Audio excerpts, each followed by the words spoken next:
ஜோதி அருட்பெரும் ஜோதி தனிப்பெரும் கருணை அருட்பெரும் ஜோதி.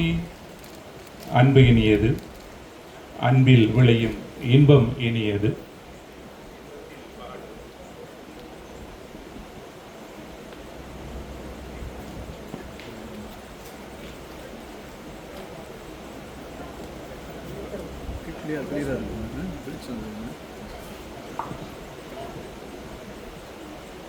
மன்னிக்கவும். அன்பு இனியது, அன்பில் விளையும் இன்பம் இனியது. இன்பத்தில் பாடும் தமிழ் இனியது.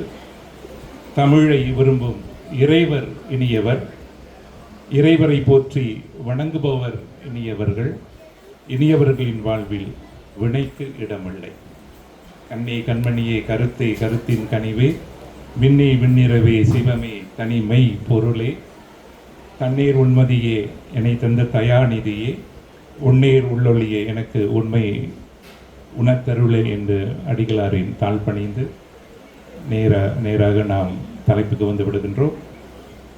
தலைவர் செயலர் மலேசிய வள்ளலார் சன்மார்க்க சங்கம், அருளொளி வள்ளலார் மன்றம், மலேசிய சமரச சுத்த சன்மார்க்க சங்கம், அருட்பெருஞ்சோதி அருள்நிலையம் ஆகிய 4 இயக்கங்கள் சேர்ந்து ஒன்றாக இன்றைய நிகழ்ச்சியை நடத்துவதிலே மகிழ்ச்சி அடைந்திருக்கின்றார்கள். சென்ற மாதம் நமது மருத்துவர் அவர்கள் வந்து அணுகி இது சொல்லும் பொழுது நான் வருவதற்கு தயாராக இருந்தேன் என்ற ஒரு செய்தியை அவரிடம் சொன்னேன்.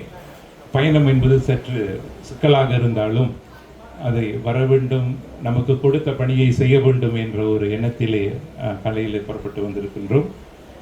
அவரிடம் தலைப்பை நான் கொடுக்கும் பொழுது வள்ளலாரின் அருள் நெறி என்ற ஒரு தலைப்பை அவரிடம் கொடுத்தேன்.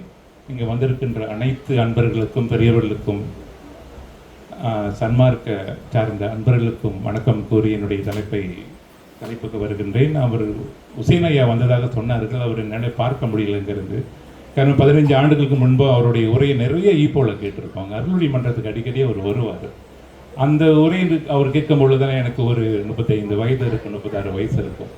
இப்போ 65 வயசு ஆகிவிட்டதாக அந்த உரையை கேட்டு இன்னும் பசுமையாக இருக்கின்றது. நேற்று கூட ஒருத்தவங்க அவருடைய உரையை எனக்கு அனுப்பி வச்சுட்டாங்க. ஜொகூர்லேருந்து வந்தது, கேட்டு மகிழ்ந்தேன். அவருடைய நினைப்பு வந்தது. ஆக அவரையும் இந்த இடத்திலேயே வணங்கி என்னுடைய தலைப்புக்கு வந்து விடுகின்றோம். ஆக வள்ளலாரின் அருள் நெறி. இன்று மலேசிய நாட்டில் நம்ம கல்வி திட்டத்தில் பார்த்துருக்கோம். அண்மையில் நாங்கள் ஒரு நாடகத்தை வெளியிட்டு இருந்தோம். அதை சொல்லிவிட்டு நான் தலைப்புக்கு வந்து விடுங்க. காரணம் நேற்று தான் அதோடைய அந்த நாடகம் நூல் முதலாக கல்வி கழகத்தில் பாடத்திட்டத்தில் இணைப்பதாக என்கிட்ட கேட்டிருந்தாங்க. காரணம் அந்த எழுதினவங்க 2 பேர், நானும் என்னோட ஆசிரியர் இன்னொரு ஆசிரியரும். மலேசிய நாட்டில் தமிழ் நாடகம் இல்லை, தெரியுங்க. அது நம்ம சொல்லிகிட்டே போகலாம், நீங்கள் வியப்பாக பார்ப்பீங்க. உண்மையிலேயே தமிழ் நாடகத்தில் யாருமே எழுதலை. சில நாடகங்கள் இருக்குது, கலப்பு மொழியில் இருக்குது. சிறுவர் தன்மைக்கு ஏற்ற மாதிரி அது தன்மையோடு குறிக்கோளோடு கோட்பாடோடு எந்த நாடகமும் எழுதப்படுவதில்லை. சிறுவர் இலக்கியம் என்றால் என்ன, அதோட கோட்பாடு என்ன, தன்மை என்ன, விதி என்ன என்பது பெரும்பாலான கல்வியாளருக்கு தெரியவே இல்லை. 2 ஆண்டுக்கு முன்பதாக முதலாக நாட்டிலே சிறுவர் இலக்கியம் பாடமாக கல்லூரியில் வர வேண்டும் என்று முடிவு செய்தார்கள். ஆக 22 பாடத்திட்டம் கல்வியில பேச்சுலர் ஆஃப் எஜுகேஷன் என்று 4 ஆண்டுல 22 பாடத்திட்டம் போடப்பட்டது. அதில் ஒரு பாடத்திட்டம் நாடகம், அதாவது சிறுவர் இலக்கியம் என்பது. கடைசியில் ஏற்கனவே நாங்கள் 30 பேர் இருப்போம். கடைசியில் இந்த சிறுவர் இலக்கிய பாடத்திட்டம் போடுகின்ற பொறுப்பு என்கிட்ட வந்துருச்சு. தெரியல, நான் எதிர்பார்க்கவே இல்லை. திருப்பி ஏன் என்கிட்ட வருது? நான் பணி ஓய்வு இன்னும் 1 வருஷம் 1.5 ஆண்டு தான் இருக்குது. 1.5 ஆண்டுல போட முடியாது, ரொம்ப சிரமம் அது. அது சரி, அது முயற்சி எடுத்தோம். சிறுவர் இலக்கியங்கள்லாம் திரட்டி எடுத்தோம். சிறுவர் நாடகம்னு பார்த்தோம், இல்லை, மலேசியால இல்லை. ஸ்லாங்கூர்ல ஒரே ஒருத்தர் தான் இருந்தார். அவர் ஏறக்குறைய அவர்கிட்ட 150 நாடகம் இருக்குன்னு என்கிட்ட சொன்னார். அப்போ நான் சொன்னேன், இதுதான் கோட்பாடு, இதுதான் தன்மை, இப்படி தான் இருக்கணும்ன்ற. அந்த 150 நாடகத்தில் 142 நாடகம் பொருந்தி வரலன்ட்டார். அப்படின்னா என்ன பொருள்? மலேசிய கல்வியாளர்களுக்கு சிறுவர் நாடகம் எழுதுவது தெரியல. அவங்களுக்கு தெரியும், அந்த தன்மையோடு விளக்கணும். இப்போ உயிர் எழுத்துனா எப்படி, உயிர்மை எழுத்துனா எப்படி அப்படின்னு அவங்க தெரிஞ்சு சொன்னா தான் அவர்களுக்கு தெரியும். அங்கே என்ன செய்வது? ஆக இன்னும் ஒரு வருஷத்துல அதை நாங்கள் போட்டு கல்வி அமைச்சு கொடுத்தாகணும். அது 1.5 ஆண்டு ப்ராசஸ், தெரியுங்களா? அப்பதான் அவன் ஏற்றுக்கொள்வான். இந்த நிலை இருக்கின்றது. அப்படின்னா அந்த மலைக்காரன் கேட்டாங்க, அப்போ இவ கொஞ்சம் சஸ்தரான்னு கேட்டாங்க. தாண்டா சஸ்தராகா? அப்போ இவரம்பா என்ன செஞ்சுக்கிட்டு இருக்கிறீங்க? இப்போ யாரை ஏமாத்துறது? இந்த கேள்வி என்னிடம் வந்து. ஆக சில முயற்சிகள் எடுத்தோம், தோல்வி. பிறகு 12 ஆசிரியர் நான் தனியாக கூப்பிட்டேன். இன்னொரு துணை ஆசிரியர் வைத்து பேராமல் எழுத்தாளர் சங்கத்தின் தலைவராக நான் போயிருந்தேன். கூப்பிட்டு வச்சு செலவை நாங்கள் முழுசாக எடுத்துக்கிட்டோம். இயங்கலையில் அத்தனை விளக்கமும் கொடுத்தோம். கொடுத்துட்டு அந்த 15 நாடகத்தை தூய தமிழ் சொல் தமிழகத்திலிருந்து எடுக்கலாம். அவன் 30 விழுக்காடு ஆங்கிலம் இருக்கும் அந்த நாடகத்தில். இது ஒத்து வராது, நமக்கு பொருந்தி வராது. உங்களுக்கு தெரியும், தமிழகத்தில் போனால் பேர் தான் தமிழகம். பல இடங்களில் தமிழே இல்லை, தெருவிலையும் இல்லை, எதுலேயும் இல்லை. அங்கே அது பொருந்தி வராது. அந்த நாட்டு சூழலில் இங்கே கொண்டு நுழைக்க முடியாது. 12 ஆசிரியர் கொண்டு 15 நாடகத்தை எழுதணும். 1ஆம் ஆண்டுலேருந்து 6ஆம் ஆண்டு வரைக்கும் இன்னென்ன பொருள் இருக்கணும், இன்னென்ன தன்மை இருக்கணும். அதில் ஒரு நாடகம் வேண்டும் என்ற ஒரு நாடகத்தை நான் ஏற்றி எழுதி உள்ளுக்கு போட்டேன்.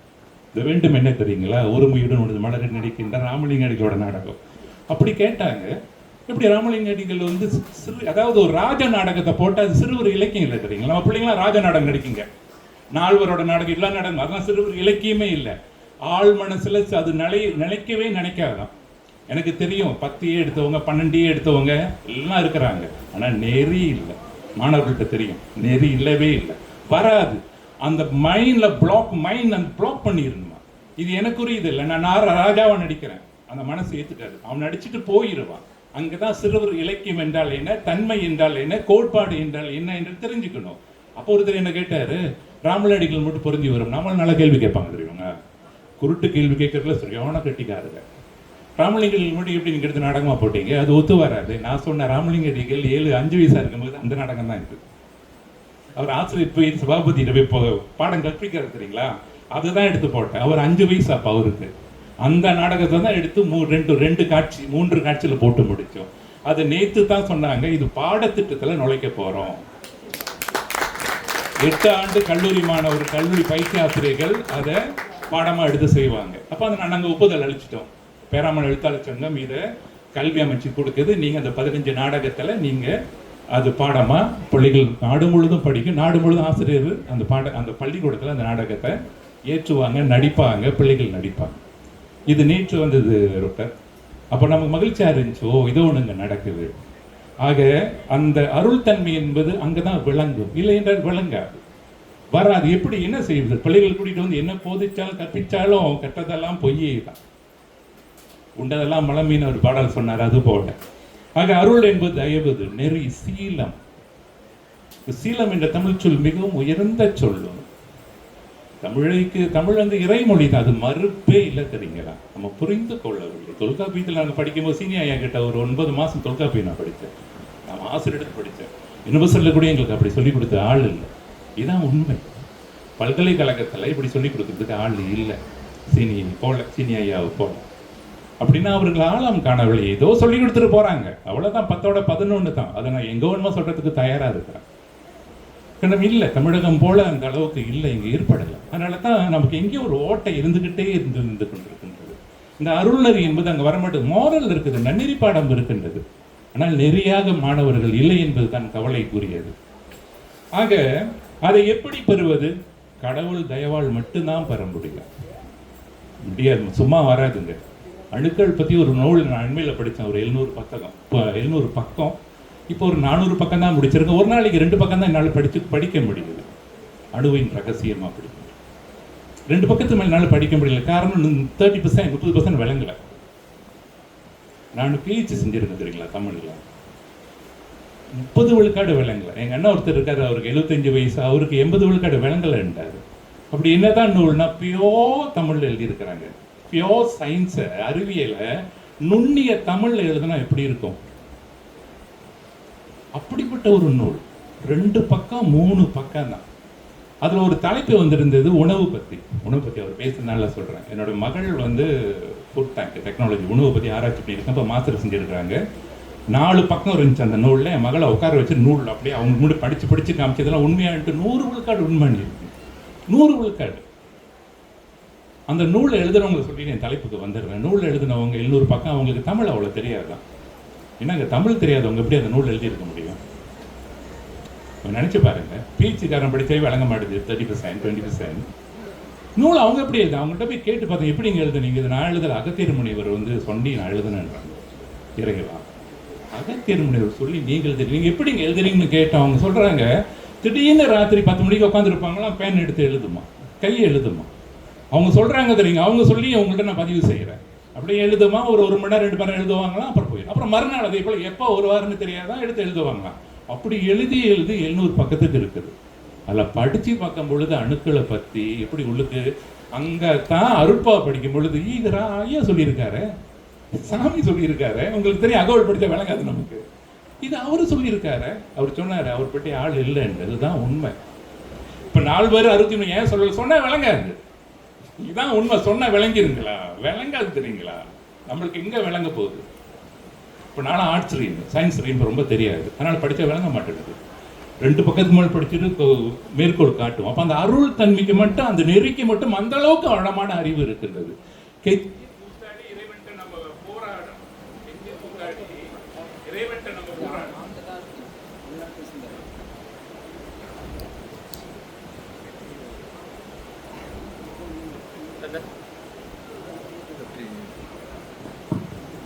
அப்ப அப்படி கெஞ்சி கூத்தாடி போராட்டம் தான் சீலம் நெறி என்பது நமக்கு வரும். ஆக அந்த இறைவனுடைய தயவோடு நாம் அதை எடுத்துக்கொள்ள வேண்டும். ஒவ்வொரு நாளும் இறைவன்கிட்ட கெஞ்சணும், எனக்கு வரணும். ஒரு சாதுவனை பார்த்து கேட்டார், உனக்கு என்னப்பா வேணும்ட்டு. நான் படித்தா விளங்க மாட்டேங்குது ஐயா, எனக்கு விளங்குற மாதிரி ஏதாவது எனக்கு கிடைக்குமான்னு கேட்டான் அவருக்கு. நான் அவன் என்னமோ கேட்குறேன், நீ விளங்க மாட்டேன்னு சொல்கிறேன். அதான உண்மை. நம்ம படித்த விளங்க, நம்ம திருக்குறள் படித்த திருக்குறளில் நான் அன்பிலா ஐயா கேட்டார். 250 பக்கத்துக்கு மலாயில் எழுதி வெளியிட்டிருக்கோம். 180 திருக்குறள், ஒவ்வொரு திருக்குறளுக்கும் 15 பக்கம். என்னோட பிஎஸ்சியோட திசிஸ் அது. அவன் கேட்டான், யூனிவர்சிட்டி மலையாள 6 பேர் உட்காந்துருக்காங்க. அப்போ திருக்கு ஒன்றா ப்ரொஃபஸர் யூகே, அப்போ திருக்கு திருக்குறள் வேலைக்கு சொல்ல வேண்டியதாக போச்சு அவர்களுக்கு. அவன் கேட்குறான், இப்படி இருக்கான்னு கேட்குறான். அவங்க நம்பல. ஒருத்தன் வந்து நம்பவே இல்லை. பிஃபோர் ஜீசஸ் கிரைஸ்ட் தோன்றியது இப்படிப்பட்ட ஒரு தெரு எழுதியிருக்க முடியாதுன்னு மலைக்காரன் சொல்லணும். சொன்ன உண்மை. அதுக்கு மேற்கோள் நூல் என்ன தெரியுங்களா? அவர் ஜியு போப் எழுதின நூல் எடுத்து காமிச்சார். 1956 வெளியிட்டிருக்காரு. உசைன் ஐயா வந்திருக்காரு. வணக்கம் ஐயா. உசைன் ஐயா வணக்கம். உங்களை பார்த்து தான் நாங்கள் பேச வந்தோம். இப்போல அருளோடி மன்றம். ஆக அந்த கடவுளை அருளை நாம் பெற வேண்டும். அப்படி கேட்கும் பொழுதுதான் இறைவனால் நமக்கு அது கிட்டினால் நமக்கு அது விளங்கும். நாம் அதை தொடர்ந்து செய்ய ஆரம்பிப்போம். ஆக வழி என்ன? நமக்கு நெறி ரொம்ப முக்கியம். இறைவனோட அருள் வேண்டும். அந்த வழி என்ன? புத்தி தத்துவம்னு சொல்லுவாங்க, சைவ சித்தாந்தம் சொல்ல, அதில் இருக்கின்றது வழி. புத்தி தத்துவம் சைவ சித்தாந்தம் கண்டிப்பாக படிக்க வேண்டும். அண்மையில் நான் இது வடநாட்டுக்கு போயிட்டு வந்தேன். ராமர் அதாவது கிருஷ்ணர் இடத்துக்கு போகும்பொழுது அதில் ஒருத்தர் கேட்டார், சும்மா போகணும், சரி போய் பார்த்துட்டு வருவோன்ட்டு. இப்போ அவர் பேசினவர் ஆங்கிலத்தில் பேசிக்கிட்டு இருந்தார். நம்மளாம் நம்மளோட ரிலிஜன் என்னன்னு கேட்டார். அவர் கூட வந்தவங்களாம் இந்துன்னு சொன்னாங்க. சொன்ன நோ இந்துன்றாரு. எனக்கு ஒரே ஆச்சரியம், இவர் என்ன சொல்ல போகிறார்? இந்துன்னு இல்லை சொல்லலை, அப்புறம் என்ன சொல்ல போகிறாரு கேட்டுக்கிட்டு இருந்த. அவர் சொன்னார், நம்ம வந்து சனாதன தர்மம் பண்ணார். நான் சொன்னேன், ஆயமா சைவம்னு சொல்லுவேன். அங்கேயே சொன்னேன், ஆயமா சைவம். சைவம் அடிப்படை சைவம் சொல்லுவார். நம்மளுடைய சைவத்தின் மேலே தான் எழும்பிய சன்மார்க்கம் என்பது சைவத்தின் முகடுன்னு சொல்லுவாங்க. சைவத்தின் முகடு சன்மார்க்கம், சுத்த சன்மார்க்கம். இது உணரணும். அந்த சைவத்தை எட்டி உதைச்சோம்னா நாமளே நம்மளோட அப்பா அம்மா எட்டி உதைக்கிற மாதிரி இருக்கக்கூடாது. அவர் சுத்தினாயெல்லாம் திருமந்திரம் பேசும்போது இன்னைக்கு இவரை கேட்டுக்கிட்டு இருக்கலாம். இல்லை தள்ளி வச்சுருவோமா? திருமந்திரத்தை 4 பேரை தள்ளி வச்சுருவோமா? நம்ம யாருங்க? நாளைக்கே பணம் ஆயிடுவோம். நம்ம பேசிக்கிட்டு இருக்கோம். ஒருத்தர் என்ன சொன்னார், தமிழகத்தில் வந்து சுத்த சன்மார்க்கி வந்து நீங்கள் மேட்டுக்குப்பம் போயிட்டு எந்த 4 கோயிலுக்கும் போகக்கூடாதுன்றது. நாங்கள் போகக்கூடாது, போனால் பாவமா, விளங்கவே மாட்டேன். வெளிசால இருந்தால் எடுத்து ஜெயிலுக்கு போட்டுருவாங்க. சொல்ல முடியுமா? ஆக அந்த புத்தி தத்துவத்தில் பாவ புண்ணியம் இருக்கின்றது. அதுக்கு ஏற்பதான் நம்ம நடப்போம். அதற்கு ஏற்பதான் நடப்போம். ஆக திருப்பஞ்சமூலம்னு ஒரு நூல் இருக்கின்றது. அதில் ஒரு அழகாக தெளிவாக சொல்கிறாங்க, நீங்கள் திருமணம் செய்கிறீங்களோ என்ன காரியம் செய்தாலும் சரி, ஒரு 4 மரத்தை நடந்துன்றாங்க. ஒன்றே இல்லை, பெரிய குளத்தை வெட்டணும். குளம்லாம் அங்கே வெட்ட முடியாது. மரம் நெடுங்க, மரம் உங்களுடைய வினையை தீர்க்கும், மரம் உங்களுடைய வினையை போக்கும் என்று திருப்பஞ்சமூலம் சொல்லுகின்ற. இப்படி நம்ம செய்தாதான், இல்லாட்டி நம்மளால வர முடியாது. ரமணியில் சொன்னார், என்னையா வரல, எளிமையாக வராது. 7 ஜென்மம் ஆகணும்னு சொல்றாங்க. ஏதோ ஒரு புத்தகத்தில் படித்தேன். நம்மளுடைய அணுக்கள் மாறுவதற்கு 7 ஆண்டு ஆகுமா? ஒரு அசைவம் சாப்பிட்றேன்னு வச்சிங்களா, அது போகிறதுக்கு எனக்கு தெரியல, சுசினாயா போன்றவர்களுக்கு தெரியும். 7 ஆண்டுனா தான் அது போகுமா? அது வரைக்கும் போராடணுமா நம்ம? இதுக்கே இப்படின்னா உள்ள எண்ணங்கள், அந்த ரத்தம் குருதி தான் எண்ணங்களாக, அணுக்களாக, அணுத்துகள்களாக மாறுகின்றது. இது எளிமையில மாறாது. ஆக இப்படி வரும்பொழுது நமக்கு ராமலிங்க அடிகளோட வழி வழி வந்தவர்கள் அவர் சொல்லுவார், வாழையடி வாழை என்று சொல்லி யாரோ சொல்லுகின்றார். நம்மளுடைய நாயன்மார்கள் சொல்றாரு, 63 நாயன்மார்கள் 12 ஆழ்வார்கள், 4 பெருமக்களை சொல்றாங்க. ஆக அடிகள் ரொம்ப அழகா சொல்லுவார், அது மனம் வாக்கு காயம், இது 3 நாள் தான் நமக்கு வருகின்றது. அருள்நெறி என்பது மனம் வாக்கு காயம். ஆக ரொம்ப அழகா குரல் ஒன்று சொல்லும், அள்ள வைத்தையே அறம் பருகும். அல்லவை நம்மள்கிட்ட போதுங்களா? 22 வருஷமும் கல்லூரியில் வேலை செஞ்சு வெளியில் வந்தேன். நான் ஒரு நண்பர் சொன்னார், உங்களுக்கு கல்லூரியில் எல்லாம் எதிர்ப்பாக இருக்கானுங்க, யாருமே உங்களுக்கு பிடிக்க மாட்டுது. நான் சொன்னேன், நான் மனைவி கைப்பிடிச்சு இழுத்தனான்னு கேட்டேன். கல்லூரியில் பொங்குத்துவ சொன்னார், எங்களோட பொங்காரா சொன்னார், என்னோட பேரை சொல்லி, இவர் தான் ரிசர்ச் டைமில் 10 மணிக்கு நான் வெளியில் போகவே மாட்டேன். காலையில் பசியார, அதோட மத்தியான சாப்பாடு தான். மற்றவனுக்கு போனான்னு 1 மணி நேரம் வெளியில் சுற்றிக்கிட்டு இருப்பாங்க. நீ வெளியில் கார் கூப்பிட்டாலும் வர்றதில்லை. அவங்க கொடுத்த காரணம் ஐயா, வெளியில் விருதுக்கு கூப்பிட்டா நான் வர மாட்டேறேன். நான் ஏன் கண்ட நேரத்தில் விருந்து சாப்பிட்டுக்கிட்டு இருக்கணும்? இருக்கிற 3 வேளை சாப்பாடு சாப்பிட்றதே பெருசு ஐயா, அதையே குறைக்கணும். இவனுக்கு 5 வேளை சாப்பிட்டுக்கிட்டு இருக்காங்க. அதனால நான் நல்ல ஒரு மத்தியில் சேர மாட்டேன். அது நீ ஏன் நல்ல, நீ போயான்ட்டவன். அப்படிப்பட்ட நிலை. ஆக அல்ல வைத்தைய அறம் பருகும் நல்லவை நாடி இனிய சொல்லி, இந்த சொல்லுன்னு சொல்லுவாங்க. அந்த சொல்லு எப்படிப்பட்ட சொல்லை நம்ம பயன்படுத்தணும். அதனால தான் 1ஆம் ஆண்டு பாடத்திட்டம்லாம் போடும் பொழுது எனக்கு 1ஆம் ஆண்டு 10 ஆண்டுக்கு முன்னுக்கு 1ஆம் ஆண்டு 3ஆம் ஆண்டும் நூல் தலைமையாசிரியர் போட்டது என்னோட நூல் தான் படித்தாங்க. 1 லட்சம் பேர் படிச்சிருக்கிறாங்க மாணவர்கள். அதுலேயும் ஒரு ராமலிங்க அடிகளோட நாடகத்தை நான் போட்டேன். 3ஆம் ஆண்டில் இருக்கும். அது இப்போ அது புத்தகம் போயிட்டு வேற ஒரு புத்தகம் வந்து விட்டது. காரணம், நம்ம மாதிரி ஆளுங்க இருந்தால் தான் பாடத்திட்டத்தில் நுழைக்க முடியும், இல்லாட்டி நுழைக்க முடியாது. தெரியுங்களா? வேற ஆள் இருக்கான்னு வச்சுங்களேன், நுழைக்க மாட்டோம். அவங்களுக்கு பிடிக்காது. என்னமோ சைவம் மரக்கறி சாப்பிடணுமா? ஒரு பெண்மணி சொன்னா, உங்களை மாதிரி ஆளுநாள தான் எல்லாம் கெட்டுக்கிட்டு இருக்குங்க. நான் மரக்கறி சாப்பிடுங்க, தீபாவளிக்கு நாச்சிருங்க. உங்க மாதிரி ஆள் தான் தீபாவளியை கெடுத்துக்கிட்டு இருக்கீங்கன்னு சொல்றாங்க. அவங்கள்ட்ட நம்ம என்னையா போய் சொல்றது? என்ன சொல்லுவீங்க? நம்ம கெடுத்துக்கிட்டு இருக்கிறோமா? அமைதியே வந்தாச்சு, பேசி ஜெயிக்க முடியாது அவங்களுக்கெல்லாம். ஆனால் பிள்ளைகள் மனத்தில் நுழைக்கலாம், மெல்ல மெல்ல நுழைக்கலாம். ஆக அப்படிப்பட்ட அந்த மனம், அதான் சொல்றாரு, மனம் ரொம்ப முக்கியம்ன்றாரு. அத்தரும் ஜெவ்வாறும் மல்லியே பூசிடனும் அங்கம் மணக்கவில்லையே உருகையா, அங்கம் மணக்கவில்லையே. எப்படி பூசிக்கிட்டு இருக்கு? மணக்குமா? ஒன்றும் மணக்காது. முருகன் தமிழ் கடவுள். எங்க நாட்டில் ஒரு சொல்லியிருக்காரு, ஐயாக்கும் தெரியும், முருகனை வணங்க வேண்டான்னு ஈப்போல ஒரு பிரச்சாரம். இது சொல்றதுக்கு யாருன்னு கேட்டு, நீங்களாம் யார், எங்க இருந்து வந்துட்டீங்க முருகனை பத்தி பேசுவதற்கு? போகக்கூடாது. அதனாச்சும் பரவாயில்ல, நம்ம மார்க்கத்திலையும் சொல்றாங்க. அப்ப ராமலிங்க அடிகள் ஒரு படத்தை பார்த்து ஒரு பாட்டு பாடினார், அதுவும் பொய்யான்னு கேட்டேன். உயர்ந்து வரலாம், நம்ம மேல வரலாம். அப்ப நம்ம படிச்சு பிஹெச் எடுக்கிறோம். எங்க அம்மா படிக்கவே இல்லை, எங்க அம்மா போஸ் ஒன்றும் தெரியாதவங்க முட்டாள்னு சொல்ல முடியுமா? சொல்லுவேன் நான் எங்க அம்மாவை பார்த்து சொல்லதான் முடியும். அது முறையா இருக்குமா? முறையா தகுமோ அப்படின்ட்டு. அது போல அந்த மனத்துல முதலாக அவர் சொல்றாரு, என்ன சொல்றாருன்னா, பலதார மனம். இன்னைக்கு ஒருத்தரோட ஒருத்தியோட கடைசி வரைக்கும் வாழ்ந்தா அப்படியா உண்மையானு கேட்கிறான். நம்ம பார்த்துக்கிறீங்களா? உண்மையா ஒரு மனைவியான்னு கேட்கிறாங்க ஐயா. கொஞ்சம் பேர் கேட்கறாங்க. உள்ள ரொம்ப கஷ்டமா இருக்கு கேட்க முடியும். அவனுக்கு எப்படி கேட்கறான்னு 10ஓட 11 நினைச்சிட்டாங்க அப்படின்ட்டு. மருவு பெண்ணை ஆசையை மறக்க வேண்டும், உன்னை மறவாது இருக்க வேண்டும்.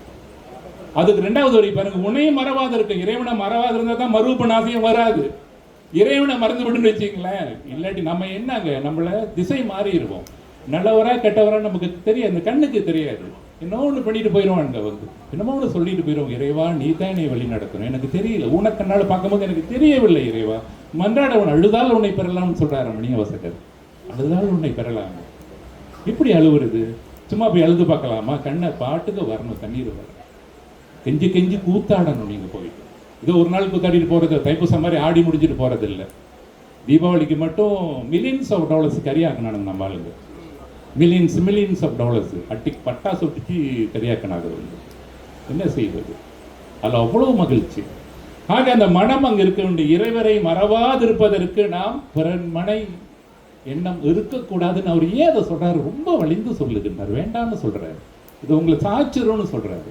காரணம் இவரோட வழி அப்படிப்பட்ட வழி. அதுலேயே பல பேர் விழுந்துருவாங்க, அப்படியே சாஞ்சி விழுந்துருவாங்க, ஐயோ வேண்டாப்பா அப்படின்றது. ஆக மனத்துக்கண் மாசிலன் என்று சொல்லுவார் வள்ளுவர். ரொம்ப அழகாக சொல்லுவார், மாசு இளன். பேர் மாசிலன் பேர் வச்சா எப்படி இருக்கும், கையெடுத்து கும்பிடலாம்னு தோணும். இன்னைக்கு 95 விழுக்காடு ஐயா. நாங்கள் கல்லூரியில் இருக்கிறோம், ஆசிரியர் வயசுக்கு 530 பள்ளிக்கூடம், 95 விழுக்காடு மாணவர்களுக்கு தமிழ் பேர் இல்லை. அங்கேயே கை வச்சுட்டானுங்க. சிலவங்களுக்கு தெரியல, மூணா குறிப்பா நம்ம வந்து சிலவங்க விழுந்தா மீசல மண்ணு ஓட்டலன்னு சொல்லுவாங்க, சும்மா வழக்கத்தில் பழமொழியில் சொல்லுவாங்க. சிலவனுக்கு நான் விழுவே இல்லைன்னு தெரியுங்களா, அவன் விழுந்துட்டான், நான் விழுலையா, இவ்வளோ ஆணவம் அவனுக்கு.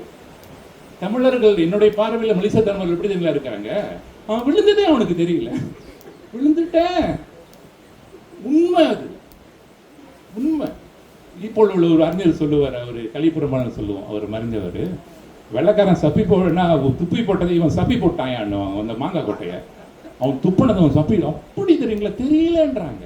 பேர் இது அப்போ சமஸ்கிருதம், இது தமிழ் இல்லையான்னு கேட்குறாங்க கல்லூரி மாணவர்கள். கல்லூரியில் 90 விழுக்காடு தமிழ் பேர் இல்லை, இல்லை ஆசிரியர்கள் தெரியும். அந்த பிள்ளைகள் கேட்டால் இது அப்போ தமிழ் இல்லையான்னு கேட்குறாங்க. இவர் யார்கிட்ட போய் கேட்குறான், ஐயர்கிட்ட கேட்குறாங்க, அவன் டூவில் சொல்லிடுறான், பேர் டுங்குன்னு வச்சிடுறான். டூவில் வந்து டுங்கி. எனக்கு வேண்டிய ஒரு பேர் கரிஸ்மான்னு வச்சுட்டான் பேரை. அப்போ கரிஸ்மா நீ எந்த ரீ போடுவேன்னு கேட்டேன். சின்னரியா இல்லை பெரிய ரீயா? சின்ன ரீ போட்டால் என்ன பொருள், பெரிய ரீ போட்டால் என்ன பொருள், என்ன பேர் வச்சுட்ட கேட்டால் வடநாடு கரீஸ், ஆங்கிலம். ஓகே, அப்போ அந்த அடிப்படையில் அந்த தமிழ் என்ற ஒன்று இல்லாதனால, குருதியில் ஓடாதனால அது தெரிய மாட்டேங்குது அவர்களுக்கு. அது ரொம்ப முக்கியம். ஆக அந்த வள்ளுவர் சொல்வது போல அது வேண்டும். அப்போ அதற்கு நமக்கு நல்ல மனம் என்பது தூய்மையாக இருக்க வேண்டும். அந்த மனசை நீங்க போராடணும். உங்களுக்கு தெரியும், மனசு பாயும், குரங்கு போல பாயும். இன்னைக்கு ஒன்று சொல்லும், நாளைக்கு மாறும், நாளைக்கு திரும்ப வரும். ஒரு தவத்துல ஒரு தியானத்துல உட்காந்து பாருங்க, எல்லா சிக்கலும் வருது. நான் 5 இயக்கத்தில் தலைவராக இருந்தாரு. பணியை இசைப்பு எல்லாத்தையும் விட்டுட்டேன், வேண்டாப்பான்ட்டு எல்லாம் வர. ஓ வேண்டாம், ஐயாட்டி கூடயும் சொன்னேன் டாக்டர்கிட்ட, ஐயோ நான் அமைதியாக அமரணும், உட்காரணும். எனக்கு இந்த ஜீவசமாதி போகிறது ரொம்ப இஷ்டம். இப்படியோ ஒட்டிக்கிச்சு போங்க. ஒரு 200 ஜீவசமாதி போயிட்டு வந்திருக்கேன். படற்பட்ட தலங்கள் போகிற ஒரு 100 படற்பட்ட தலம் போயிட்டு முடிச்சிருக்கேன். இந்த உயிர் போகிறதுக்குள்ள ஒரு 1000 ஜீவசமாதியை போய் அமர்ந்துட்டு வர வேண்டும் என்ற எண்ணம் எனக்கு வேண்டி. ஒருத்தர் வந்து ராமன் போகும்போது ஒருத்தர் முனைவர் கருணாநிதி வந்து 15ஆம் நூற்றாண்டில் ராமலிங்க அடிகள் ஒரு இடத்துக்கு போயிருக்காரு, பேர் மறந்துருக்கு. அந்த ஊரில் 15ஆம் நூற்றாண்டில் வாழ்ந்த ஒரு மறைந்த ஒரு ஞானியை ராமலிங்க அடிகள் வந்து ஒரு 18ஆம் நூற்றாண்டில் போய் உட்காந்துட்டு வந்திருக்காரு. அந்த இடத்துல போய் நாங்கள் போயிட்டு வந்தோம். எப்படி இருக்கும், அடிகள் வந்துட்டு போயிருக்காரு, அந்த இடத்துக்கு வந்து அமர்ந்துட்டு போயிருக்காரா. கொஞ்சம் நினைச்சு பாருங்க. காரணம், நீங்க யாரு கூட சேர்றீங்கன்னு இருக்கு. இந்த அணுக்கள் போல நம்ம கெட்ட அணுக்கள் ஒரு திடீர்னு அதிக காய்ச்சல் பரவிக்கிட்டு இருக்கு வெளிச்சாலக்கூடியும். உங்களோட எதிர்ப்பு சக்தி அதிகமாக இருந்துச்சுன்னா அந்த காற்று உள்ளுக்கு வர அடிச்சு விரட்டி விட்டுறேன். அதை வந்து அதே போல தான் நல்ல எண்ணங்கள் இருக்குது. அது ஒரு சிலது ஒன்றுமே செய்ய முடியாது. என்ன பண்ணாலும் நீங்கள் அடிச்சே போட்டாலும் நம்ம அசைவம் சாப்பிட மாட்டோம். சிலவங்க இருப்பாங்க, முன்னுக்கு வச்சு எடுத்துகிட்டு போவோம். சில அணுக்கள் வந்து அங்கேயும் இங்கேயும் ஓடும், அப்படி போவோம், இப்படி நினச்சி இப்படி வரும். சில அணுக்கள் கெட்ட அணுக்கள், அது உடலில் போய் இந்த கெட்ட அணுக்கள் நடுநிலையாக இருக்குது தெரியுங்களா, அது பிடிச்சி இழுக்குமா, இந்த பக்கம் வா, இந்த பக்கம் வா, இந்த பக்கம் வா. அப்படி போயிருச்சு, இந்த அணுக்கள் போகிற அந்த பக்கம் போயிடும். 2 நாள் முன்னாடி ஒரு விடயத்தை நான் கேள்விப்பட்டேன். ரொம்ப கஷ்டமான விடயம் தான். என் பையன், என்னுடைய அண்ணமகனோட வந்து என்னோட மகனை வந்து பொம்மோன்னு போயிருக்கான், மாற்றி இன்டர்நேஷனல் ஸ்கூலில் போட்டாங்க. ஒரு இடத்த சொல்ல வேண்டாம். நான் கேட்டேன், என்ன காரணம் சொல்லு. இந்த பையன் ரொம்ப நல்ல பையன், ஒரே பிள்ளை, ரொம்ப நல்ல பையன், ஒழுக்கமாக வளர்த்துருக்குறாங்க, கெட்ட வார்த்தை பேச மாட்டான். அப்போ பொம்மோன்னு போன பிறகு படிவம் ஒன்று ஒரு 10 பேர் இருக்காங்க. இவங்கிட்ட வந்தவுடனே 10 கெட்ட வார்த்தை சொல்லிட்டு போயிடுவாங்க. அன்னாடம் தினந்தோறும் 10 கெட்ட சொல்லி ஓடி போயிடுவாங்க. அப்புறம் வந்து அந்த 3 மாதம் இருந்தாங்க. 3 மாதத்துல 3 பொம்பளை பிள்ளைங்க காதல் கடிதம் கொடுத்து வச்சுக்கலாம். படிக்கவே முடியலன்றான், கெட்ட வார்த்தை தான் கேட்குதுன்றான். உடனடியாக மாற்றி பிரைவேட் ஸ்கூலில் வருஷத்துக்கு 21,000 வழி கட்டியாக வேண்டும். இன்னைக்கு நம்ம எப்படி வாழ்வது என்பதில் எப்படி தப்பிச்சு வாழணும்னு நம்ம கற்றுக்கணும். இவங்கள்ட்ட இருந்து எப்படி நம்ம தப்பிச்சு வாழணும் அப்படின்னு கற்றுக்கிட்டா தான் எனக்கு இருக்க முடியும் தெரியுங்களா. போய் சேர்ந்தோம் நாம, அவங்களோட போய் சேர்ந்தோன்னு வச்சுக்கோங்களேன், போச்சு. ஆக ரொம்ப அழகாக சொல்லுவார், இந்த உலகத்துல வந்து இன்னைக்கு தப்பிக்கிறதுல அப்படிப்பட்ட ஒன்று இல்லை. மனிதர்கள் அப்படி இருக்கிறாங்க. போட்டி பொறாமைகளும் பொய் சூது சூழ்ச்சிகளும் ஈட்டியின் முனை போலடா, அதை எய்தவன் மடிவானடா. சத்திய சோதனையை சகித்து கொண்டே இருந்தால் வெற்றியை காண்பாயடா, அது வேதத்தின் முடிவாமடா. இன்னைக்கு போட்டி பொறாமை நிறைய இருக்குது. ஒரு சொல்றாரு, இந்த பொறாமை குணம் போட்டி குணம் வேண்டாம்னு சொல்ற ராமலிங்க அடிகள். இன்னைக்கு பள்ளிக்கூடத்துல நீ 6 ஏடு, நீ 8 ஏடு, 10 ஏடு அப்படிதான் விரட்டிக்கிட்டு இருக்கும் தெரியுங்களா? கொஞ்சம் நினைச்சு பாருங்க, பள்ளிக்கூடத்துல ஏன் 90 மார்க் வாங்கல, ஏன் 95 மார்க் வாங்கல? 95 மார்க் வாங்கினா நல்லவனா இருப்பானா வந்து? அதுதான் அப்ப கல்வி என்பது எங்கே போய்கிட்டு இருக்குது? அந்த பொறாமை குணம் வர வேண்டாம். மாசற்ற கொள்கை மனத்தில் அடைந்த கால், மாசற்ற கொள்கை மனத்தில் அடைந்த கால் ஈசனை காட்டும் உடம்பு. இது அவ்வை குரல் தெரியுங்களா? கல்லூரியில் நாங்கள் பல பேர்ட்ட கேட்டோம், அவை குரல் படிச்சிருக்கீங்க தெரியலன்றான். அவன் கால திருக்குறளே படிக்காதவங்க பல பேர். நம்ம நடிப்போம் தெரியுங்களா, திருக்குறள் படிச்ச மாதிரி என்ன தெரியாது, படிக்க மாட்டாங்க. அவை குரல் 310 குரல் கிட்ட இருக்குது. ரொம்ப அழகா சொல்றாங்க, மாசற்ற கொள்கை இருந்தா தான் மனத்தில் அடைந்த கால். அப்படி வரும்போது தான் ஈசனை, இந்த உடம்பு ஈசனை காட்டும், மெலடி காட்டாதான். எப்பங்க இது மாறப்போகுது? இந்த உடம்பு எப்ப மாறப்போகுது? ஒரு முறை நான் வேறக்குறைய ஒரு 15 ஆண்டு ஆயிடுச்சு இந்த சைவமா சாப்பிட்டு தப்பி தவறி ஒரு நாள் ஈப்போல மாடு வெட்டுற இடத்துல தப்பி நுழைஞ்சிட்டு தெரியுங்களா? எனக்கு தெரியல, நடந்துட்டு போய்கிட்டே இருக்க பார்த்தா மாடு வெட்டுற இடம் அந்த பசாரு தெரியுங்களா, அந்த மார்க்கெட்டு வெளியில வந்ததோட மயக்கம் வந்துருச்சு. அப்படியே மயக்கம் வந்துருச்சு. அப்ப அந்த அணுக்கள் ஏற்றுக்கொள்ள மாட்டேன் தெரியுங்களா? அப்ப நம்ம கெட்டவர்களோடு சேர்ந்து இருந்து பழகணும்னா பொய் பொருட்டு அரசியல் பத்தி உங்களுக்கு தெரியும், அப்படியே காது கூசுது தெரியுமா? அப்ப எப்படி மாறும்? மனம் என்பதிலே சில மாறாது, அணுக்கள் என்பதிலே சில மாறாது. நல்லாரை காண்பது நன்றே, நிலைமிக்க நல்லோர் சொல் கேட்பதும் நன்றே, நல்லார் குணங்கள் உரைப்பதும் நன்றே, அவரோடு இணங்கி மூதுரை தெரியுங்க. நம்ம அதை சொல்லணும். இப்ப பிள்ளைங்களுக்கு கொஞ்சம் பேசினாவே நீனா போட்டு அறுக்காது, இதெல்லாம் தேவையில்லைன்னு திருக்குறள். அது என்னன்னு கேட்குது, அது என்ன படிச்சு என்ன செய்ய போறோம்? இப்ப நவீன கல்வி என்பது எதை காட்டுகின்றது? நமக்கு என்ன தேவை, எது தேவை என்பது தெரியவில்லை. ஒரு கதை என்னுடைய நண்பர் சொன்னாரு. 2 பேர் அப்பா அம்மா வயசானவங்க, கொஞ்சம் மலையாளி அவங்களுக்கு 3 பிள்ளைங்க, 2 டாக்டர், ஒரு இன்ஜினியர், எல்லாம் அமெரிக்காவில், ஒருத்தவங்க ஸ்வீடனில் இருக்காங்க. பிறகு அவர் ரொம்ப வயசாயிருச்சு, என்ன செய்யறதுன்னு சொல்லி யூனிவர்சிட்டி மலையில் பார்ட் டைமாக வேலை செய்யலன்னு போயிட்டு வந்துகிட்டு இருந்திருக்காரு. அப்படி போகும்போது அவங்க மனைவி சொன்னாங்க, என்னை போய் இந்த அனாதையில் இருக்கு, அங்கே போய் விட்டுட்டு நீங்கள் போயிட்டு சாயந்தரம் வாங்க, நம்ம வரும்போது ஏற்றிட்டு. அப்படி போயிட்டு வரும்போது ஒரு முறை அவங்க மனைவி இறந்துட்டாங்க. பிள்ளைங்கள்ட்ட போனால் 2 நாள் 3 நாள் கழிச்சு தான் வரேன்றானா. அடிகள் ஒரே நாள் எடுக்க சொல்கிறார் எல்லாத்தையும். பிள்ளைங்க எதுக்கு படிக்க வச்சுங்க, ஒரு வாரம் கழிச்சு வர்றதுக்கா? அமெரிக்காவில் போட்டு வாழ்ந்தால் மட்டும் அப்படியே வாழ்ந்துருவானா? நம்ம நோக்கம் என்ன? மனம் எங்கே போச்சு? இப்போ அவரு நெசிச்சு இருக்காரு. அப்போ எப்படியோ பாட்டு 3ஆம் நாள் வந்து எடுத்துட்டாரா, ஒரே மாதம் அவரும் இறந்துட்டாரா. கல்வி என்பது என்ன? எதை நோக்கி பயணப்படுகின்றோம்? நம்மளே அடிச்சுக்கணும் போல தோணுது. நாங்களாம் கல்வியில் அப்படித்தான் 8 ஏடு 10 ஏடு நிறைய பேசியிருக்கோம். வெக்கமாக இருக்குது தெரியுங்களா? குற்ற உணர்வு அப்படியே ஆக்கிது. ஐயோ ஏதோ ஒரு தப்பு பண்ணிட்டோமேன்னு தோணுகின்றது. பார்த்தாலும் நினைத்தாலும் படிக்க பக்கம் நின்று கேட்டான். வளர ரொம்ப அழகா சொல்றாரு, பக்கத்தில் இருங்க, அந்த பட்டிப்பட்டவங்கள்ட்ட போய் நடங்க அப்படின்னு. அப்படிப்பட்டவங்கள்ட்ட நம்ம போய் பழகிட்டு வந்த என்ன இவனுங்கெல்லாம் விரிப்பெரிய ஆண்டு பெருசுகிட்ட போய் பழகிட்டு இருக்காங்க. சின்ன வயசுல நான் திருமணம் ஆகாத போது என்கிட்ட கேட்டவங்க இருக்கிறாங்கன்னா அவங்க கூட்டாளிலாம் பெருசா இருக்காங்க. என்னப்பா என்ன செய்வது? அருள்தன்மை, அற வாழ்க்கை வேண்டும், அதற்கு நற்சிந்தனை முதல் வேண்டும். அறம் செய்ய விரும்பின வள்ளலர் இது நம்மளுடைய ஔவையார் எதுக்கு சொல்லியிருக்காங்க? முதல்ல விரும்பணும், மனம் விரும்பணும், அப்பதான் வந்து செய்யறோம். நீ செய்யாத 1ஆம் ஆண்டு பிள்ளைங்கள செய்யாதீங்க, முதல்ல விரும்புங்கன்ற அந்த மனத்தை பத்தி பேசிக்கிட்டு இருக்கிறோம். வந்து தாயுமான சுவாமி ரொம்ப அழகா சொல்லுவாரு, நெஞ்சதமை கோவில் நினைவே சுகந்தம், அன்பே மஞ்சள் நீர் பூசை கொள்வாராய் பராபரமேன்னு சொல்லுவார். மனம், அந்த மனம் மாறணும்னா என்ன செய்யணும்? அதற்கு நம்ம வழி கொடுக்கணும். நம்ம ஐயா இந்த மனம் மாறுவதற்கு என்ன செய்ய வேண்டும் என்பது. அடுத்து வாக்கு பொய் சொல்லுது. உங்களுக்கு சொன்ன நிறைய பொய்யா என எல்லாம் பொய்யகளை வந்தருளி மெஞ்ஞானமாகி மிளிர்கின்ற மெய்ச்சுடர் நிவாசகப்ப ரொம்ப அழகா சொல்லியிருப்பாரு. ஆக அந்த பொய் என்பது இன்னைக்கு 2 கலந்து விட்டது. எங்க வேணாலும் பொய் கலந்து பேசிட்டு இப்படி நடித்துக்கிட்டு இருக்கின்ற போலி நாடகத்தால் முன்னாடியார் போல் நடித்த நான் நடுவை விடகத்தையும் விளைகின்றேன் என்று சொல்லுவாங்க. அப்ப அந்த பொய் போன பிராமணிகள் பண்ற முதல்ல இது விளக்கணும், இல்லாட்டி நீங்க போக முடியாது. அதை மீறி வருவது எளிதான ஒன்று. ஆக அப்படிப்பட்ட ஒன்று பொய்மையும் வாய்மை இடைத்து என்று சொன்னார். பொறை தீர்த்த நன்மை வள்ளுவர் சொல்றாரு. நீங்க பொய் சொல்லலாம், ஆனா அது யாருக்கு தீமை விளைவிக்க கூடாது. இந்த வெறுமனமே பொய் சொல்கின்ற பழக்கம் வந்து விட்டது. ஆக பெரியவர்களை அடுத்து இங்க வந்து கோட் சொல்லுது. நிறைய கோல் சொல்ற ஆரம்பிக்கிறோம். பிள்ளைங்க மத்தியில் நிறைய பார்க்கிறோம். பிரைமரி தொடக்க பள்ளியில் பிள்ளைங்க நிறைய கோல் சொல்ல ஆரம்பிச்சிட்டாங்க. அது எங்கிருந்து வந்ததுன்னே தெரியல. எல்லாம் கோல் சொல்ற பழக்கம் நிறைய பிள்ளைகள்கிட்ட வந்துட்டு நீங்க என்ன பாடம் இருந்தாலும் பாடத்தை மனப்பாடம் பண்ணுங்க, சொல்லுவாங்க, தேவாரம் படிப்பாங்க, திருவாசகம் படிப்பாங்க, அருட்பா படிப்பாங்க, ஆனா கோல் சொல்லுவாங்க. ஒண்ணு இல்லையே, பலன் இல்லையே, பலன் இல்லாம போய்விடுமே. ஆக அது முதல்ல போகணும். நஞ்சினில் நெஞ்சில் வைத்து நாவினில் அன்பு வைத்து நல்லவன் போல் நடிப்பான் ஞான தங்கமே, அவன் நாடகம் என்ன சொல்வேன் ஞான தங்கமே, ஞான தங்கமே. அப்ப இந்த நிலை பள்ளிக்கூடத்தில் நாங்கள் பார்த்தோம். காரணம் 10 ஆண்டு நான் தமிழ் பள்ளியில் சொல்லிக் கொடுத்தேன். எனக்கு தெரியும் இந்த பிள்ளைகள்லாம் எப்படி பண்ண வீடுகளில் வருகின்றது. இப்போ எப்படித்தான் நம்ம தலைக்கிறதுனாலும் என் ரிசல்ட் ஒன்று சொல்லுவாங்க. என் ரிசல்ட் நம்மளுடைய கல்வி தோல்வி. நாட்டில் அவன் பட்டம் பெற்றிருக்கலாம், மருத்துவர் ஆகலாம், என்ஜினியர் ஆகலாம், நெறியில விழுந்துட்டான், எல்லாம் விழுந்துட்டாங்க. உங்களுக்கு தெரியும் தீபாவளி இப்பதான் முடிஞ்சிச்சு. எத்தனை ஆடு, எத்தனை கோடு, 1 2 இல்லை, மில்லியன்ஸ் ஆஃப் உயிர் போயிருக்குது. இப்ப நம்ம இங்க வாழும் போது நமக்கு சேர்ந்துதான் படுவோம், நம்ம சேர்ந்துதான் பட போறோம். ஆக இந்த நிலை எப்படி? எவ்வுயிரும் என்னுயிர் போல் எண்ணி இறங்கும் நின் அருட்கரணை செய்யாய் பராபரம். மீண்டும் மீண்டும் இறைவன் கெஞ்சி கூத்தாடணும். இறைவா தாய்மானவர் கேட்கிறேன், நம்மளாம் இந்த மூல.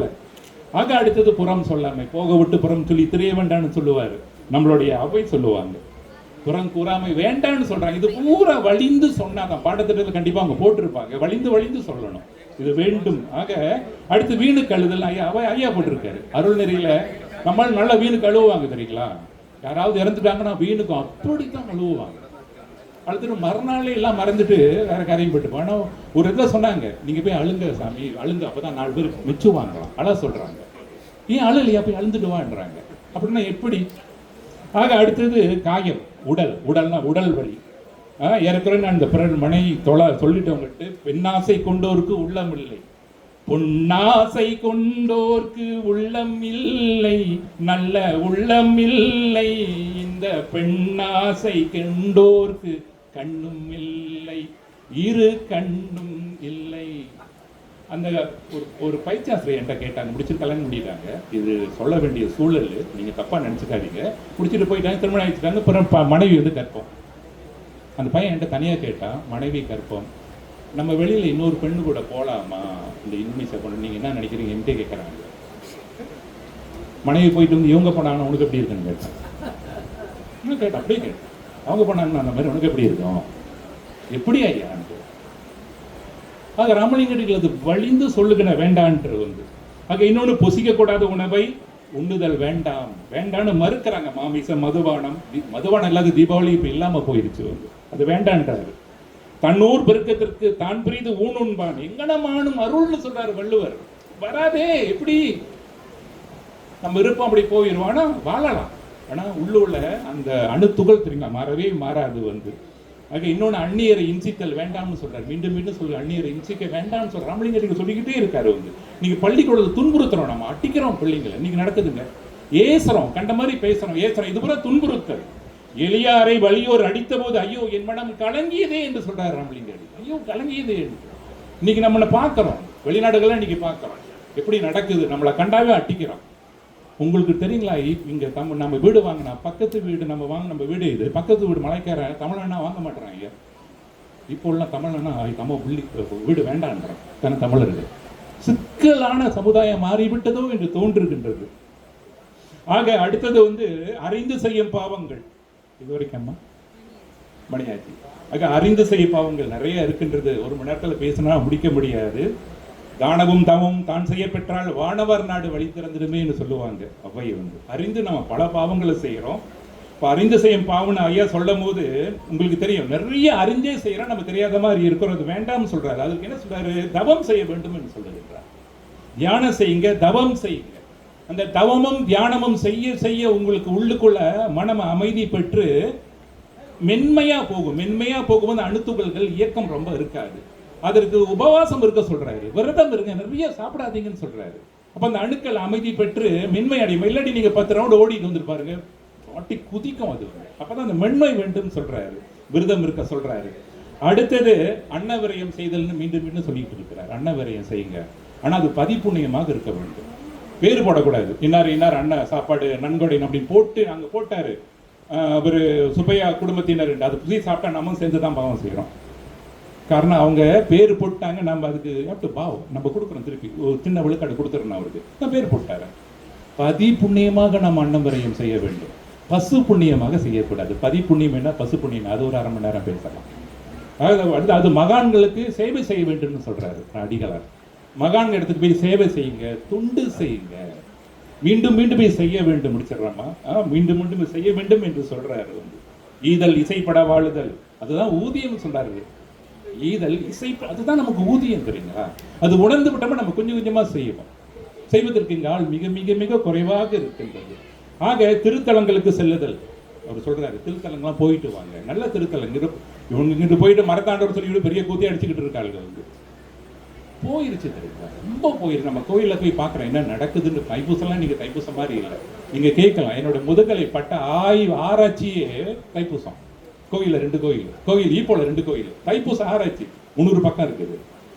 இப்படி இறுதியில் எழுதுறீங்களா போட்டேன், இது தைப்பூசம் அல்ல, மருவி போய்விட்டது. அப்புறம் எங்க பக்தி இருக்கும், அருள் நீர் எப்படி வரும் என்பதுதான் கேள்வி. ஆக அடுத்து மேலும் பாவங்கள் செய்யாமல் இருக்க அவர் சொல்றாரு, பாவிகள் கூட்டத்தில் சேர வேண்டாம்னு சொல்றாரு. நீங்க உணர்ந்துட்டீங்களா பாவிகள் கூட்டம்? உங்க அரசியல்வாதி கொஞ்சம் நினைச்சு பாருங்க, 45 டிகிரியில அவன் பாவத்தனம் அப்படியே நமக்கு தெரியும். சேர வேண்டான்றாரு. சேர்ந்துருச்சுன்னு வச்சுக்கோமே. ஒரு கதை சொல்லிட்டு நான் முடிச்சிடுறேன். அது நடந்த கதை. ஒரு பெரிய போலீஸ் ஆஃபீஸரு 2ஆம் நிலையில் சொன்னவர் இப்போல சொன்னார், எல்லாம் தமிழர்கள் ஜொஹூர்லேருந்து வருவானா, ஒரு காடியில் ஏறி வருவானா, மலாக்காவில் ஒரு பெட்ரோல் ஸ்டேஷன் அட்டி பண்ணலாம், அடித்து அங்குள்ள காசு எடுத்துக்குவானா, காசு எடுத்துகிட்டு போயிட்டு பொருளை வாங்குவானா, வாங்கி ஈப்போல ஒரு கொலையை செய்வான். எல்லாம் வெல் பிளான். கொலையை செஞ்சுட்டு அந்த காசை எடுத்துட்டு நேராக இந்த பக்கம் வருவானா. இங்கே தான் ஒரு கோயில் இருக்காமே, நல்லா ஆக்கி போடுவாங்களாம். ஆடும் கோழியும் இறைச்சியும் வட்டி போடுவானா, அதில் ஒரு கடாவை வெட்டி போட்டுருவானா. பாவம் தீரணுமே. 100 பேரும் சாப்பிட்டா தானே என் பாவத்தை உங்களுக்கு கொடுக்க முடியும், அவங்க தலையில் போட முடியும். நம்ம மக்கள் போயிட்டு ஆட்டை அடிச்சு அப்படித்தான்ப்பா இருந்துச்சுன்ட்டு நல்லா தின்னுட்டு வந்துடுவான். அவன் எங்கே அடிச்சது? கொலை செஞ்சது, திருடனது, வெட்டனது பண்ணிட்டு இங்கிருந்து போவாராம். போயிட்டு நல்ல நம்பர் எடுப்பாங்களாம். 1000 வழிக்கு நம்பர் எடுப்பாங்களாம். 1000 வழி நம்பர் எடுத்துட்டு உத்தார போயிடுவாங்க. எங்கே? தாய்லாந்து. அங்கே போய் குடி குடுத்தனோமோ குட்டியோட இருப்பாங்களாம். இவனுங்களுக்கு 1000 வழி நம்பர் அடிச்சிச்சுன்னு வச்சுக்கோங்க, நம்மளும் போய் நம்பர் எடுப்போம். இந்த கதை எப்போ நான் கேட்டனோ அதுலேருந்து அந்த பக்கமே போகிறதில்லை. பாவவணிகள் சேர்ந்தது தான் லொட்ரி தெரியுங்களா? மெக்கனம் எல்லாம் பாவவணி, பாவப்பட்ட காசு அதில் சேர்ந்துருக்குது. அவன் அந்த 1000 வழியும் நம்பர் எடுத்து அவனுக்கு அடிக்கல, அந்த நம்மளுக்கு அடிச்சிருச்சு. அவனோட காசுலாம் எடுத்து நம்மள்கிட்ட கொடுக்க போறான். இந்த காசு எப்படி வந்தது? எவனை கொலை பண்ணது? நமக்கு எப்படி வரும்? ஆக அறியாத செய்வது. ஆக ரொம்ப பாரதி ரொம்ப அழகா செல்வன் சொல்லிவிட்டு நான் முடித்து விடுகின்றேன். கூட்டத்தில் கூடி நின்று கூவி பிதற்றல் அன்று நாட்டத்தில் கொள்ளாரடிக்கலையே நாளில் மறப்பாரடி நெஞ்சி பொறுக்குதலை இந்த நிலைக்கட்ட மனிதரை நினைத்து விட்டால் என்று மறுவும் அப்படி வேதனைப்படுவார். ஆக அந்த பாவங்களை விட்டழிப்போம். ரொம்ப அழகான பாடல்கள் படிச்சுன்னா கண்ணாசன் பாடல் எனக்கு விரும்பி படிப்பேன். ஆரவார பேய்கள் எல்லாம் ஓடி விட்டதடா, ஆலய மணி ஓசை நெஞ்சில் கூடி விட்டதடா, தர்மதேவன் கோவிலிலே ஒளி துளங்குதடா, தர்மதேவன் கோயிலிலே ஒளி துளங்குதடா, மனம் சாந்தி சாந்தி சாந்தி என்று ஓய்வு கொண்டதடா. அந்த ஓய்வு மனம் அமைதி நிறைவேற்று. அப்படி செஞ்சா என்ன நடக்குன்னு ஒரு வரையில முடிச்சிடுறேன். அடிகளார் சொல்றாரு, சண்டாள தேகம் வரும். ஐயா ஹுசைன் ஐயா பிறகு சொல்லுவாரு, சண்டாள தேகம், மிருக தேகம், மரம் முதலி சில வீணான பிறப்புகள் வரும். புல்லாகி கூடாகி சொல்றாங்க தெரியுங்களா? ராமலிங்கடிகள் விளக்கி இருக்காரு. அப்படி நம்ம போனோம்னா இந்த தேகம் தான் வரும். ஆக இறுதியாக பாடற்கினிய வாக்களிக்கும் பாலும் சோறும் பரிந்தளிக்கும், பாடற்கினிய வாக்களிக்கும் பாலும் சோறும் பரிந்தளிக்கும், கூடற்கினிய அடியவர்தம் கூட்டம். இது அடியவர் கூட்டங்க. குணமளிக்கும் ஆடற்கினிய நெஞ்சேனி அஞ்சேல், வள்ளல் மேல் ஆணை கண்டாய். நான் அது மட்டும் சொல்ல, நான் என் மேல் ஆணைன்னு வரும் ஐயா. நான் அதை மாத்திட்டு வள்ளல் மேல்னு ராமலிங்கடிகள் பெரிய சொல்லிடுவாங்க. அது சரியா போய் எனக்கு தெரியல ஐயா. நான் பாருங்க இங்கே அப்படி தான் எழுதி வச்சிருக்கேன். ஆடற்கினி நெஞ்சே அஞ்சேல் வள்ளல் மேல் ஆணை கண்ட எங்க குருநாதர் அவர் காலை பிடிச்சிட்டாங்க. என் மேல்னா உங்க மேல வந்துருந்தீங்களா? ராமலிங்கடிகள் இப்படி சொல்லலாம், என் மேல் ஆணை கண்டாய்னு அவரு சொல்லலாம். நாம யாரு? அது வள்ளல் மேல் ஆணை கண்டாய், தேடற்கனிய சீரழிக்கும் சிவாய நம்ம என்றிடு நீர். இன்னொரு பூசனா ஏசரானுங்க நான் சொன்ன பூதானன் யாருப்பா, இந்த அடிகள் பேசியிருக்காரு அப்படின்ட்டு. வாய்ப்புக்கு நன்றி கூறி பெரியவர்கள் கால் பணிந்து விடைபெறுகின்றேன். நன்றி, வணக்கம்.